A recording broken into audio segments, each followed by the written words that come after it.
Hallowed be thy name, thy kingdom come. Mbida ndini ndazimba ngejira rejini ndinoenda newini wakuti chiko awasikunzwisisa avo ndavavona vasvika vachitofambisa vavinga chipanda chokanikweretesa imari yagarisa saka nhasi pakupisa mwana chitsvaga statemendi rekundihwandisa mwana ari kuti baba havapo ivo vakati aripo kuramba vachimuomesera mwana akati baba havapo ivo vakati aripo kuramba vachimuomesera saka mwana atozochinja statement anga akubuda muparamendi aita ndiswere ndiri pajudgment amuudza kuti ndo out of mind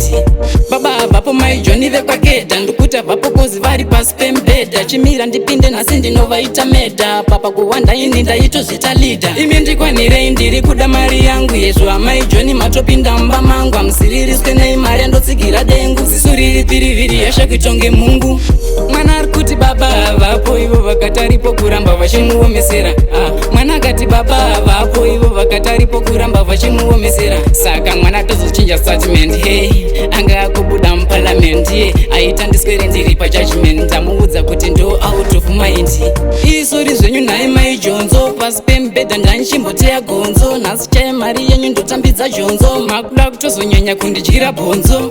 kana munayo chingondipaika munondiwanda everyday pane ndichidarika saka nhasi chimbomira izvekupaparika ndinotodzura tundebvu tumukazvipatika mwana ari kuti baba havapo ivo vakati aripo kuramba vachimuomesera mwana akati baba havapo ivo vakati aripo kuramba vachimuomesera saka mwana atozochinja statement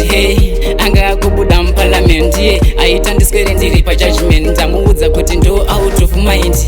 baba havapo maijoni vekwakeda ndikuti havapo kozi vari pasi pembedha chimira ndipinde nhasi ndinovaita medha papa kuwanda ini ndaitozvita lida imi ndikwanirei ndiri kuda mari yangu yezvo amai joni matopinda mumba mangu amusiririswe nei mari andotsigira dengu ziso riri piriviri yasha kuitonge mungu mwana ari kuti baba havapo ivo vakati aripo kuramba vachimuomesera mwana akati baba havapo ivo vakati aripo kuramba vachimuomesera saka mwana atozochinja statement anga akubuda muparamendi aita ndiswere ndiri pajudgment amuudza kuti ndo out of mind mwana ari kuti baba havapo ivo vakati aripo kuramba vachimuomesera mwana akati baba havapo ivo vakati aripo kuramba vachimuomesera saka mwana atozochinja statement anga akubuda muparamendi aita ndiswere ndiri pajudgment amuudza kuti ndo out of mind